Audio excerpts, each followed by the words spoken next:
Subscribe करें, press करें bell icon और पाएं मुंबई, नवी मुंबई एवं बॉलीवुड की ताजा तरीन खबरें।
नवी मुंबई में कोविड मरीजों की संख्या तेजी से बढ़ रही है।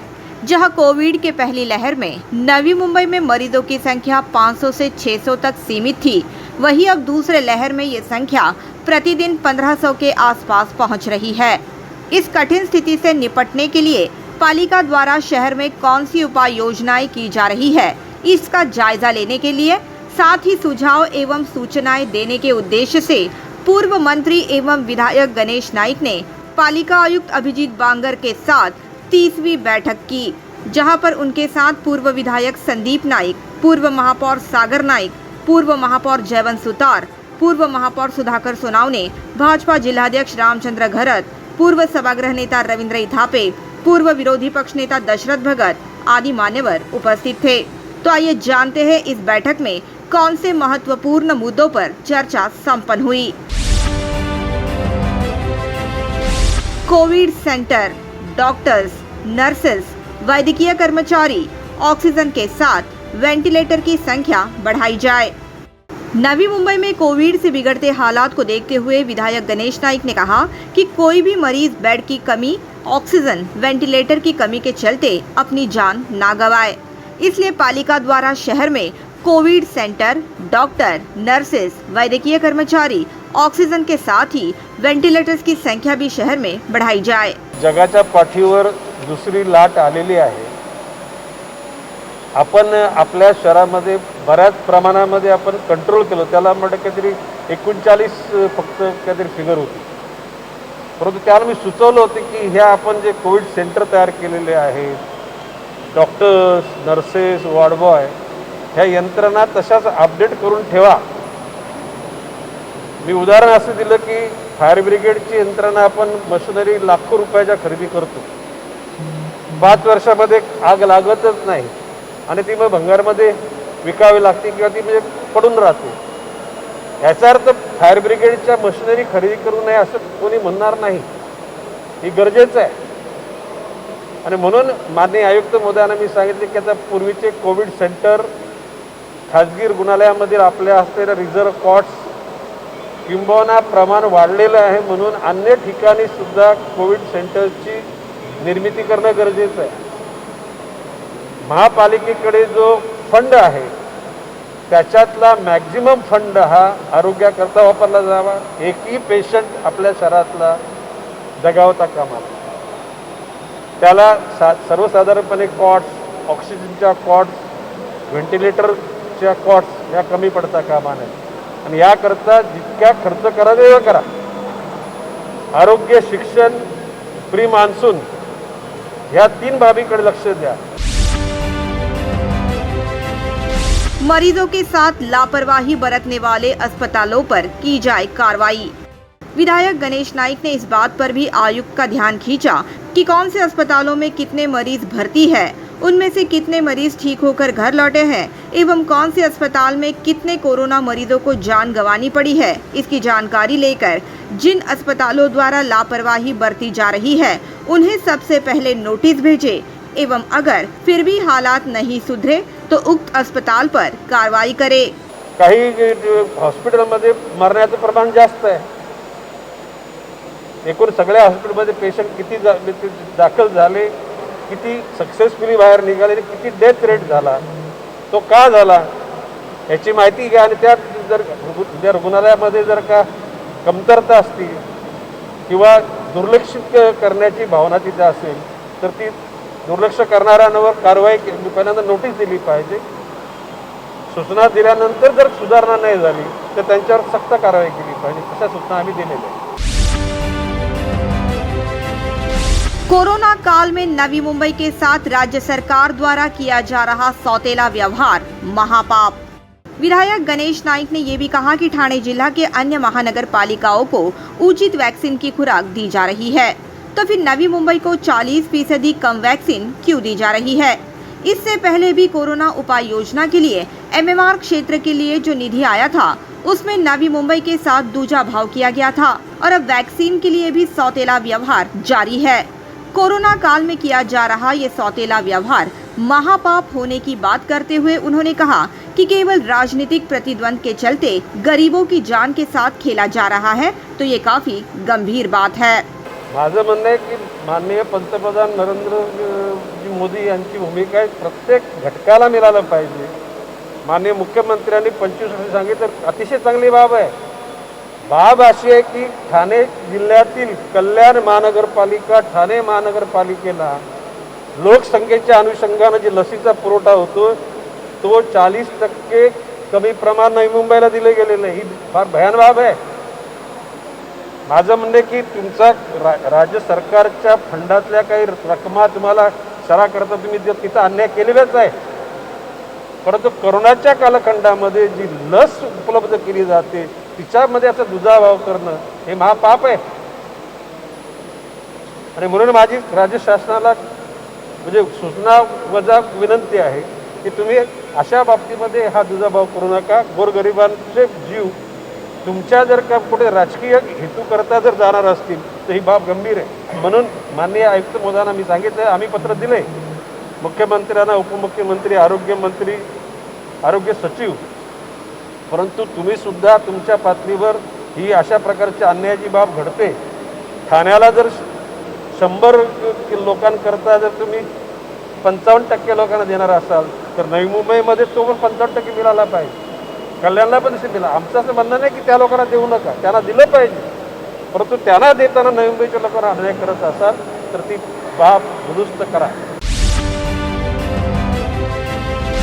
एपीएमसी 24 घंटे शुरू रखना, इसका मतलब कोरोना संक्रमण पर नियंत्रण लाना नहीं। एपीएमसी में होने वाली भीड़ के मद्देनजर अब एपीएमसी मंडी का समय बढ़ाकर 8 घंटे से 24 घंटे किया गया है ताकि भीड़ ज्यादा न हो। विधायक गणेश नाइक ने कहा कि समय बढ़ाने से कोरोना नियंत्रण में नहीं आएगा, बल्कि वहां मास्क लगाना, सुरक्षित अंतर रखना एवं सैनिटाइजर जैसी त्रिसूत्री का पालन होना भी जरूरी है। साथ ही उन्होंने एपीएमसी क्षेत्र में कोरोना टेस्टिंग सेंटर शुरू करने की भी मांग की है।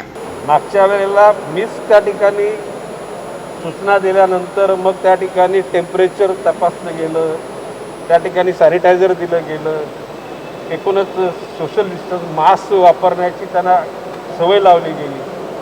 आता राऊंड ऑफ क्लॉक 24 तास केल्यामुळे उलट गर्दी स्कॅटर्ड होईल, चांगली गोष्ट आहे. परंतु ती गर्दी स्कॅटर्ड झाल्यानंतर त्या ठिकाणी ज्या 3 महत्त्वाच्या बाबी आहेत, मास्क वापरणं, डिस्टन्स ठेवणं आणि हात धुणं, या 3 बाबी करता सतर्क राहण्याची त्यांना सूचना केलेली आहे. एपीएमसी सचिवांना तसं पत्रव्यवहार करा आणि त्याचबरोबर त्याच्याशी बोलणी करून या गोष्टी सुरळीत होतील असं बघा सांगितलं जातं. पालिका द्वारा डैशबोर्ड के माध्यम से उचित जानकारी दी जाए। विधायक गणेश नाइक ने ये भी कहा कि कौन से अस्पताल में कितने बेड उपलब्ध है, इसकी जानकारी पालिका के डैशबोर्ड पर दी जाए एवं ये डैशबोर्ड हर 24 घंटे में अपडेट किया जाए ताकि मरीजों के परिजनों को उचित जानकारी मिल सके। एकूण नियंत्रण कुठल्या रुग्णालयात किती बेड्स आहेत, साध्या किती, ऑक्सिजनच्या किती, व्हेंटिलेटरच्या किती, त्याची माहिती डॅशबोर्डवर दिली जाईल आणि ती महानगरपालिकेला ती अगोदर आहेच. अशा प्रकारचे आणि मी त्याला सांगितले की दर 24 तासाने ती माहिती अपडेट करा. 8 दिवसापूर्वी दिलेली माहिती तशीच राहिली तर लोकांचा गैरसमज होतो. आणि म्हणून उलट माझं म्हणणं आहे की आयुक्तांच्या यंत्रणांना कुठल्याही पेशंटला त्याची गरज असेल तर तुम्ही ती माहिती तिथं पुरवा. निश्चितपणे त्या पेशंटच्या नातेवाईकाला कुठले बेड उपलब्ध आहेत, कुठल्या स्वरूपात, साधं आहे, ऑक्सिजनचं आहे, व्हेंटिलेटरचं आहे, ती माहिती दिली जाईल. आणि लोकप्रतिनिधी म्हणून आम्ही तुमच्याबरोबर आहोतच, आम्हाला पण कळवा. लोगों की जान बचाने के लिए 24 घंटे करे प्रयास। विधायक गणेश नाइक ने ये भी कहा कि जब कोविड की पहली लहर में नवी मुंबई चपेट में आया था तब पालिका आयुक्त अभिजीत बांगर ने काफी बेहतर तरीके से कमान संभाली थी, मगर जैसे जैसे मरीजों की संख्या कम होती गई, सिस्टम अपडेट ही नहीं किया गया। इसलिए अब दूसरी लहर में ज्यादा से ज्यादा लोग इसकी चपेट में आ रहे हैं। लोगों की जान बचाने के लिए 24 घंटे पालिका प्रयास करे, ऐसा भी उन्होंने कहा। पहले फेज में जो कोरोना का जो प्रादुर्भाव हुआ उस वक्त में और शहर के तुलना में अपने शहर के आयुक्त ने, अभिजीत बांगर जी ने बहुत सारी कमान सही ढंग से संभाली थी. लेकिन मैंने ये बोला है कि इतना अनुभव होने के बावजूद भी अभी जो सिस्टम चलो है वो अपडेट नहीं है. तो उसके लिए अधिकारी वर्ग को बुला के उनसे फिर से उनको चेतावनी दूं कि अभी लोगों की जान बचाने के लिए अपने को round the clock day night काम करना पड़ेगा। और कई लोग काम कर रहे हैं, जो लापरवाही कर रहे हैं उनको वार्निंग दे दो, और जो वार्निंग देने के बावजूद भी नहीं सुधरती उन पर कार्रवाई करो। वैद्यकीय सुविधाएं देने वाले केमिस्ट कर्मचारियों को भी दी जाए कोविड वैक्सीन। विधायक गणेश नाइक ने ये भी कहा कि जिस प्रकार उन्होंने नवी मुंबई के पत्रकारों को कोविड वैक्सीन देने की मांग की है, उसी प्रकार वैद्यकीय सुविधाएं देने वाले केमिस्ट कर्मचारियों को भी कोविड वैक्सीन दी जाए, ऐसी मांग उनके माध्यम से की गई है। ड्रग्स एंड मेडिसिन के जो लोग हैं यानी केमिस्ट लोग हैं, उनको वैक्सीनेशन पहले बारी में मिलना चाहिए, जिसे पत्रकार के लिए बोला है, उन्होंने वो कबूल किया और जल्दी तो मिले। Bureau report, NMTV news.